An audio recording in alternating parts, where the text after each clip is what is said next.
Everybody welcome back to our channel. मैं हूं नेहा, कैसे हो आप सब। तो आज हम देखने जा रहे हैं छत्रपति संभाजी महाराज की case study by doctor Vivek Bindra. तो यहाँ पे ऐसा भी लिखा है कि आंसू रोक नहीं पाओगे आप। तो let's see what is going to be. तो छत्रपति संभाजी महाराज जो है like from Maharashtra is the biggest warrior we can say from जो भी हिस्ट्री है हमारी महाराष्ट्र के one of the what we can say biggest warriors ऐसे हम कह सकते हैं। तो आज हम ये देखने जा रहे हैं इनकी case study by doctor Vivek Bindra. How this is going to be. I just like love, क्योंकि हिस्ट्री जानने में मुझे थोड़ी बहुत ज़्यादा अच्छी लगती है और वी गेन नॉलेज और थोड़ा मतलब क्या व्हाट वी कैन से जो भी उनका स्ट्रेंथ है, जो भी स्टैमिना है उनके ज़माने का। तो लाइक ऐसे देख के I like surprise what man इतना अच्छे से कैसे कर पाते थे उस दिन में।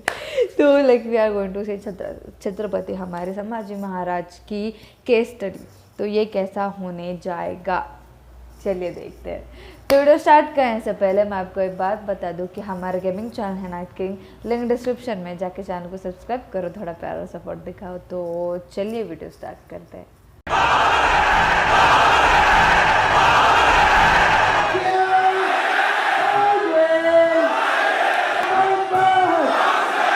आपका स्वागत है। मैं विवेक बिंद्रा, मोटिवेशनल स्पीकर। आज एक ऐसे इंसान की बात करूंगा, हो सकता है आपकी आत्मा कांप जाए। एक बात कहूं, वीडियो पूरा देखिएगा अगर हिम्मत है आप में तो, और कोशिश करिएगा कि अंत में रोए भी ना आप। इनका नाम है छत्रपति संभाजी महाराज। आपने छत्रपति शिवाजी महाराज का वीडियो देखा था। यह उनके ज्येष्ठ पुत्र 1657 में इनका जन्म हुआ। बचपन से आखिरी तक केवल संघर्ष। 2 साल की उम्र में ही इनकी माता का देहांत हो गया। मां जीजाबाई जो छत्रपति शिवाजी महाराज की मां थी, यानी कि इनकी दादी, उन्होंने इनको पालन पोषण किया। सोचता हूं कहां से शुरू करूं और कहां लेके जाऊं। अद्भुत बालक जिसके बारे में पूरी दुनिया को पता लगना जरूरी है। 13 साल की उम्र तक 13 भाषाएं सीख चुके थे। 13 साल की उम्र तक संस्कृत के विद्वान पंडित सारी रीजनल भाषाएं, भारत की पुर्तगालियों की भाषा, अंग्रेजों की भाषा, मुगलों की भाषा, साउथ इंडियन लैंग्वेज, सारी डेक्कन भाषा, कई शास्त्र लिख डाले। ध्यान दीजिएगा, शास्त्र पढ़ डाले नहीं बोल रहा। 13 साल की उम्र तक 13 भाषा और कई शास्त्र, बुद्ध भूषण और नक्शिका जैसे वो शास्त्र, और कई शास्त्र जहां पे इन्होंने अपने रायगढ़ के किलों की बात करी, गणपति का बहुत सुंदर गुणगान किया। हॉर्स राइडिंग, आर्मरी, तीरंदाजी और बॉडी बिल्डिंग, इन सब में तो इतने पावरफुल थे। एक्चुअली ना, अगर आप ध्यान से देखो तो ये एक रेयर कॉम्बिनेशन है शस्त्र और शास्त्र दोनों के। जो बच्चा या जो व्यक्ति शास्त्र पढ़ने में बड़ा एक्सपर्ट हो जाता है ना, फिर उससे शस्त्र उठता नहीं, और जो शस्त्र उठा लेता है वो शास्त्र पढ़ने में निपुण नहीं होता। अद्भुत बाल साहित्यकार जो साहित्य पढ़ता भी था और साहित्य लिखता भी था। हुआ क्या, बुद्धि और बल दोनों बढ़ गया। 60 किलो की तलवार लेके 16 साल की उम्र में पहला युद्ध रामनगर का जीता। छोटा बच्चा होता है ना, उसका मन होता है कि पिता के साथ समय बिताए, पर पिता उस समय मुगलों से लोहा लेने में व्यस्त हो चुके थे। लेकिन एक बार छत्रपति शिवाजी महाराज ने, अभी ये 9 साल के थे संभाजी महाराज, इनको क्या बोले, मेरे साथ चलो, आगरा जा रहा हूं मैं, वहां के मुगल शासक औरंगजेब से मिलने। और घोड़े में बिठा के 1250 किलोमीटर, ध्यान दीजिएगा, घोड़े में 1250 किलोमीटर 9 साल का बच्चा पिता के साथ पीछे बैठ करके पहुंच गया आगरा। आगरा में क्या हुआ ये देख के हैरान हो गया। छोटा सा बच्चा, वहां मुगल सल्तनत के राजा उस समय जापना, क्या किया, इनकी पहले तो बेइज्जती करी, उसके बाद इनको कारागृह में बंदी बना लिया। ये बच्चा घबराता नहीं था, ये करेज इतना था कि वहीं बैठ के सोचने लगा, कैसे निकलूं, कैसे पिता को निकालूं, कैसे निकलूं। पहले तो पिता को बाहर निकाला, कुछ दिनों के बाद खुद भी वहां से गायब हो गया, रायगढ़ पहुंच गया। 10 साल की उम्र में इसको महाराज ऑफ आमेर के पास भेज दिया गया कि कैसे पॉलिटिकल अलायंसेस को और समझ सकें। यही 2 इंसिडेंट इसके लिए बहुत हो गए थे कि कैसे ये समझे, और उसके बाद तैयारी करने लगा। हर सफल शासक के पास कोई ना कोई बुद्धिमान सलाहकार जरूर रहता है। चंद्रगुप्त मौर्य के पास चाणक्य पंडित थे जिन्होंने धनानंद के सारे साम्राज्य को उखाड़ा था। ठीक इसी प्रकार इन्होंने उज्जैन के कवि कलश, उनको अपना सलाहकार, एडवाइजर, फ्रेंड, फिलोसोफर, गाइड बनाया, जो अपनी कविताओं के माध्यम से इनकी विचारधारा को तैयार किया करते थे। इनकी सोचने की क्षमता, इनके बैरियर्स को खत्म करते थे। वो उनके ऐसे महान इंटेलिजेंट एडवाइजर थे जो हमेशा, इनके कवि कलश को ही हमेशा अपने साथ रखते थे। पिता भी युद्ध लड़ने में बिजी थे।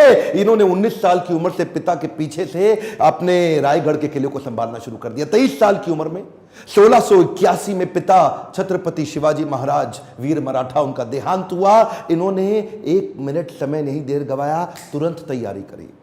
तुरंत क्या तैयारी करी? औरंगाबाद में औरंगजेब का सबसे बड़ा किला, और ये सोचने लगे कि हमारे पास आज धन की तो कमी है, और अगर इसके किले को पहली बार में मैं उखाड़ दूं, इनका धन घटेगा, मेरा बढ़ेगा, डबल बेनिफिट। औरंगाबाद की इस बड़ी लूट और बड़ी हार ने औरंगजेब को एकदम हैरान कर दिया। औरंगजेब ने सोचा भी नहीं था कि 23 साल का ही तो बच्चा है ये ऐसा कैसे कर सकता है। और इसने अपने हुसैन अली खान नाम का अपना सबसे बड़ा जनरल, उसको 20,000 हाथी और सैनिकों के साथ, घोड़ों के साथ, पशुओं के साथ भेजा कि इसको खत्म कर। हुसैन अली खान बोला कि 2 दिन में खत्म कराऊंगा, 2 दिन में खत्म। वहां पे मराठा इतने तेज, और इसका जो करेज था ना, इनकी लीडरशिप बड़ी पावरफुल थी। मराठा इकट्ठे हो गए और हुसैन अली खान को 1 साल लगा, कुछ नहीं कर पाया, कई बार उसको मारा। इसने इसको वापस बुलाया और 1680, 81, 82 कई दफा अटैक कराया। अच्छा, एक भी लड़ाई नहीं। एक बात बताएं आपको, पूरे इतिहास के अंदर शायद छत्रपति संभाजी महाराज ही अकेला ऐसा योद्धा रहा होगा हमारे देश से जिसने 9 साल के अंदर 120 लड़ाइयां लड़ी, लेकिन एक भी नहीं हारा। औरंगजेब सोचा, पूरा नॉर्थ तो मैं जीत ही चुका हूं, अब तो केवल डेक्कन बाकी रह गया है। डेक्कन समझते ना, जो उस समय का जो दक्षिण था, अहमदनगर से नीचे लेके जो आज का केरला, कर्नाटका, तमिलनाडु, आंध्रा, हैदराबाद, जितना भी आज पूरा देखते हैं महाराष्ट्र मिला के, वो सोचा कि बस ये डेक्कन जीतना बाकी रह गया है। तो वो महाराष्ट्र की तरफ जब बढ़ने लगा, तो वहीं औरंगजेब ने एक ट्रीटी साइन करने की कोशिश करी, एक कॉन्ट्रैक्ट साइन करने की कोशिश किया पुर्तगालियों के साथ गोवा में, ताकि समुद्री रास्ते से उनको एक और सपोर्ट मिले, उनके arms and ammunition middle east से आ सके। औरंगजेब बहुत तेज था, बोला सोचा नॉर्थ से भी सपोर्ट लूंगा, पोर्चुगीज लोगों को साथ रखूंगा, साउथ से और निकालूंगा, तीनों चारों दिशाओं से खदेड़ के खत्म कर दूंगा। ये तो छोटा सा बच्चा है। इन्होंने जैसे ही पता चला संभाजी महाराज को, सबसे पहले ये गोवा में घुस गए। गोवा में जाकर के इन्होंने पोर्चुगीज को तो उखाड़ उखाड़ के बहुत फेंक फेंक के मारा, और ये वापस आए। उसके बाद फिर लड़ने की तैयारी करी। मेरे हिसाब से छत्रपति संभाजी महाराज की सबसे बड़ी अचीवमेंट्स में एक अचीवमेंट तो यह रही कि इन्होंने 9 साल तक औरंगजेब को मराठाओं के बीच में घुमाता रहा। औरंगजेब एक्चुअली नॉर्थ छोड़ के यहां आ गया और मराठाओं के बीच में इतना घुमाया, 8 लाख की सेना, इनकी 20,000 की सेना। इन्होंने मराठाओं को इधर से मार उधर से मार, इतनी लड़ाइयां लड़ी, एक बार भी औरंगजेब जीत नहीं पाया। अच्छा हुआ ये, क्योंकि इनको यहां बिजी रखा ना,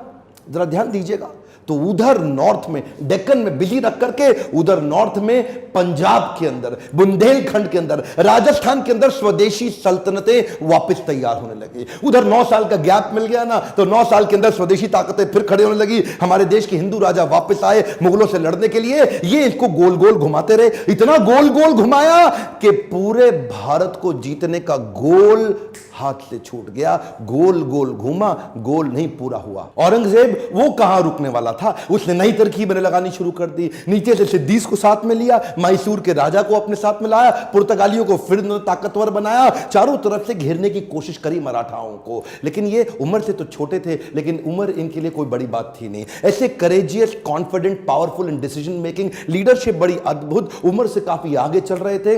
इनोवेशंस बिल्ड करने शुरू कर दिए। क्योंकि धन पैसा कम था, तो उन्होंने क्या किया, अपने इलाके के सारे मोचियों को और दर्जियों को इकट्ठा किया। उनको बोला, आओ पेड़ से ना रबड़ का कपड़ा बनाओ निकाल करके, और लकड़ी की छालों को निकाल के तीर बनाओ, रबड़ के कपड़े को उसके आगे लपेट दो, एक तरफ तेल लगाओ, दूसरी तरफ बारूद लगाओ। रबड़ का कपड़ा जल्दी जलता नहीं है, और तेल जला करके तीर को छोड़ दो, जैसे ही जाके निशाने पर टकराएगा, उसका जो गन पाउडर है, बारूद, वो विस्फोट करेगा, भयंकर तबाही मचाएगा। नए नए इनोवेशंस लेके आए। मैं बोल रहा हूं ना, बुद्धि से बहुत तेज थे। औरंगजेब को भी तो मानना पड़ेगा ना। हाँ, हारते थे, मार खाते थे, फिर खड़े हो जाते थे लड़ने को, हारते थे, मार खाते थे, फिर खड़े हो जाते थे, और अकेले नहीं लड़ते थे, लोगों को साथ में लेके मराठाओं को घेरने में। ये चिक्कादेव राय नाम का एक राजा था जो इनके साथ पूरी तरह मिल चुका था। इसने क्या किया, छत्रपति संभाजी महाराज ये सबको बोल दिए, एक ने भी अगर औरंगजेब के धर्म परिवर्तन के मिशन में मदद करी, उखाड़ के सारी नस्लें खत्म कर दूंगा, बर्बाद कर दूंगा।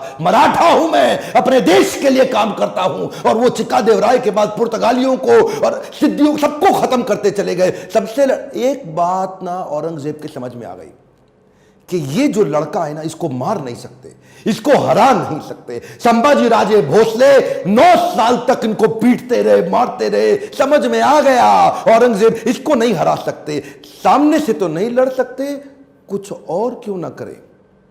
और वहीं इनके जो साले साहब थे ना, जो इनकी पत्नी के भाई, संभाजी राजे भोसले की पत्नी के भाई, वो उनको इन्होंने वेतनदारी देने से मना किया, इसकी खबर लग गई। तो वही 1689 का समय गनोजी शिर्के ने इनको ये एक ना किसी गुप्त मीटिंग के लिए अपने पार्टनर जो उनके कवि कलश उनके साथ कहीं गए थे संगमेश्वर में, और वहीं गनोजी शिर्के ने इनके एक जनरल को आर्मी के औरंगजेब के उसको बता दिया कि ये गुप्त रास्ते से जाओ, इनको आप खत्म कर दोगे। और वो लेकर के मामूली से 2000 लोगों को लेके पहुंच गया इनको पकड़ने के लिए। 8 लाख लोग तो हरा नहीं पाए, इनको पता था नहीं हरा सकते, 2000 से हारना पड़ा। क्यों? क्योंकि धोखा दिया गया। गनोजी शिर्के बेईमान हो गए, अपना परिवार का इंसान बेईमान हो गया। हाँ, हमें तो गनोजी शिर्के ने लूटा, औरंगजेब में कहां दम था, अपनी कश्ती वहां डूबी जिधर पानी कम था। गनोजी शिर्के ने वो गुप्त रास्ता औरंगजेब के जनरल को बता दिया। ये लेकर के सिपाही सेना वहां जाके पहुंच गए, निहत्ते जाकर के उनको पकड़ लिया, कब्जा लिया, साथ में कवि कलश और इधर छत्रपति संभाजी महाराज। दोनों करते क्या ना करते, 8 लाख लोग मिलकर के नहीं इनसे लड़ सके। चोरी से इनको जाके पकड़ लिया। औरंगजेब अंदर तक खुन्नस खाया हुआ था संभाजी महाराज से। कवि कलश संभाजी महाराज को लेके ऊंट से उल्टा टांग दिया, उल्टा टांग के पूरे शहर में घुमाया, बहुत मारा पीटा, लोगों को बोला इन पे मूत्र त्यागो, इनको मारो, पत्थर फेंको। उसके बाद बुला के बोला 3 प्रश्न, मराठा किंगडम मेरे हवाले कर दो, ट्रिब्यूटरी प्रिंस बना दूंगा, जो सोना गहना छुपाया चोरी किया है मुझको वापस कर दो, और किसने तुम्हारी मदद करी उसका नाम बताओ, तीसरा अपना धर्म परिवर्तन कर लो। ये 3 काम कर लो, आज ही जीवित बचोगे और मेरे साथ रहोगे, ताकतवर बना दूंगा तुमको। संभाजी महाराज और कवि कलश की आंखों में इतना सा भी डर नहीं था। उसको बोले कि मैं मराठाओं की जमीन तुम्हारे नाम नहीं करूंगा, अपने धर्म का बलिदान नहीं करूंगा, 1000 बार मारो, अगली बार फिर जन्म लूंगा, अपने ही धर्म में लूंगा। रुका नहीं औरंगजेब। इन दोनों ने अन्न जल का त्याग कर दिया और शरीर को लेकर सुन्न हो गए। वो उनके नाखून उखाड़ते चले गए, आंखों में मिर्चियां डालते चले गए। उसके बाद जलती सलाखें लेके आंखों में डालते वक्त फिर पूछा, उसको भी डाल दिया। ये बोले नहीं कुछ भी, ये शांत खड़े रहे। पीड़ा बहुत हुई लेकिन ये नहीं बोले हमको छोड़ दो, माफ कर दो। उंगलियां काटनी शुरू करी, पांव की काटी, पांव काटे, हाथ काट दिए, बालों को उखाड़ दिया, वो हाल किया। उसके बाद धीरे धीरे खाल उतारने लगे। हर बार पूछते थे 3 प्रश्न, अपना धन दे दो, जमीन दे दो और धर्म परिवर्तन कर लो। ये सुन्न खड़े रहे वहां पे। ये दर्दनाक सिलसिला 40 दिन तक चलता रहा। औरंगजेब रोज शाम को आके उनसे पूछता था, बता दो बता दो, और आखिरी में बोला कि मैं तुम्हारे आगे हार मान गया, मेरी 4 संतानें, अगर मेरा एक भी बेटा तेरे जैसा होता ना संभाजी महाराज, पूरे देश को मुगल सल्तनत बना देता, इस देश को, भारतवर्ष को मुगल सल्तनत बना देता। तेरे आगे मैं हार मान गया। काट डालो उसका शरीर, काट डालो उसका शरीर। टुकड़े टुकड़े कर दिए उनके, वाघ नख लेके छोटे छोटे टुकड़े करके उनको बोला नदी के पास फेंक दो। समस्त मुगल राजाओं में औरंगजेब एक अमानवीय, इनह्यूमन राजा था। बहरहाल मौका मिल गया सारे मराठाओं को एक होने का। उन्होंने शरीर के टुकड़े उठाए शंभूजी महाराज के, उनको सिल के उनका अंतिम संस्कार किया। लेकिन अब हर घर महल बन गया, हर औरत सेना में आ गई, हर पत्ता तीर बन गया। देश धर्म पर मिटने वाला शेर शिवा का छावा था, महापराक्रमी परम प्रतापी एक ही शंभू राजा था। सारी मराठा कम्युनिटी एक हो गई और उसके बाद दोबारा युद्ध छेड़ा गया। खत्म हो गया दक्कन का सुल्तान बनने का उसका सपना। कुछ ही साल के अंदर वहीं दक्कन की भूमि में मारा गया, वहीं खत्म हो गया। औरंगजेब देश को नहीं जीत पाया। गर्व है मुझे कि मैंने जन्म लिया ऐसे देश में जहां वीर मराठा संभाजी महाराज का जन्म हुआ, पर दुख है मुझे कि देश आज ऐसे वीरों को भूलता चला जा रहा है। आज मेरी, आपकी, हर मराठा की और पूरे देश की जिम्मेदारी है कि इनकी कहानी पूरे देश को पता लगनी चाहिए। इस वीडियो को आग की तरह पूरे देश में फैला दो, बंद मत कर देना। इस वीडियो को शेयर किए बिना लाइक करिए। अगर आपको थोड़ा भी अच्छा लगा कमेंट में मेरे को फीडबैक दीजिए, और किसका वीडियो आप देखना चाहते हैं। मेरे साथ जुड़े रहने के लिए चैनल को सब्सक्राइब करके हर बार इस तरह के वीडियोस देखने के लिए दिल से आप सबका धन्यवाद। ओके, फर्स्ट टाइम मैंने देखा है इनका वीडियो। बहुत ज़्यादा ही केस स्टडी अच्छी है इनकी। हालांकि like most of the people like वो संभाजी महाराज का लाइक ये जो स्टोरी है पूरे लाइफ का एवरी मतलब most of the Maharashtrians know that, क्योंकि ये one of the biggest type of मतलब क्या बोल सकते हैं वॉरियर है हमारे महाराष्ट्र के। एंड लेकिन ये इन्होंने जैसा ये मतलब एक्सप्लेन किया है विद ऑल दैट क्या बोल सकते हैं enthusiasm and with that type of excitement towards the story, मतलब बहुत ज़्यादा अच्छा लगा लिटरली से। मतलब संभाजी महाराज का मैंने जब स्कूल में थी तब पढ़ा था मैंने ये पूरा उनका जो भी स्टोरी था। आई वॉज में मतलब हिस्ट्री इतना ज़्यादा मुझे नहीं पसंद है, अभी भी आई लाइक लिटरली से मुझे हिस्ट्री इतना ज़्यादा नहीं पसंद है, लेकिन ये जब संभाजी महाराज का जब टॉपिक आया था लेकिन हिस्ट्री जब मैम पढ़ा रहे थे I was very much into that story, क्योंकि मतलब वो जो उनकी जो भी लड़ाइयाँ थे जो भी उनका जो भी मतलब ये यहाँ पे जैसे बोला गया है he was good at is मतलब जो भी शस्त्र थे उनके एंड जो भी शास्त्र में भी दैट एवरीथिंग जो भी उनका कॉम्बो टाइप ऑफ पर्सन ऐसे पैदा हुए थे हमारे महाराष्ट्र में।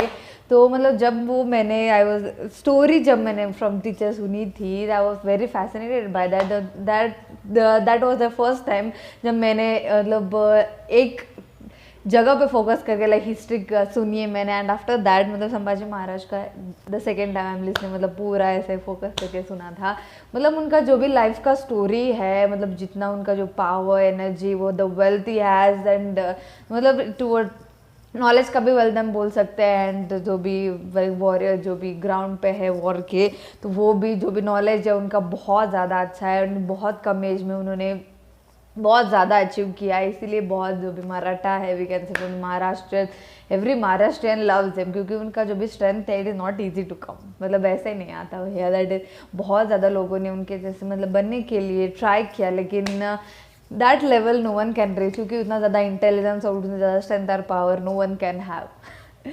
हमारे संभाजी महाराज के पास जो भी था it is like a great type of treasure anyone could have in their life. तो उनमें से लाइक थोड़ा भी आ जाए that will be a very great to a person. तो that is it for today. अगर मेरी वीडियो आपको पसंद आई हो तो लाइक कर देना, नीचे कमेंट करके बताना कि कैसा लगा, और आपको ऐसे और वीडियोस चाहिए वो भी कमेंट करके बता दो। इस वीडियो को शेयर कर दो, नीचे दिए गए रेड सब्सक्राइब बटन को वो भी क्लिक कर देना, और मेरे इंस्टा डिस्क्रिप्शन में दिया गया, please follow that too. Thank you.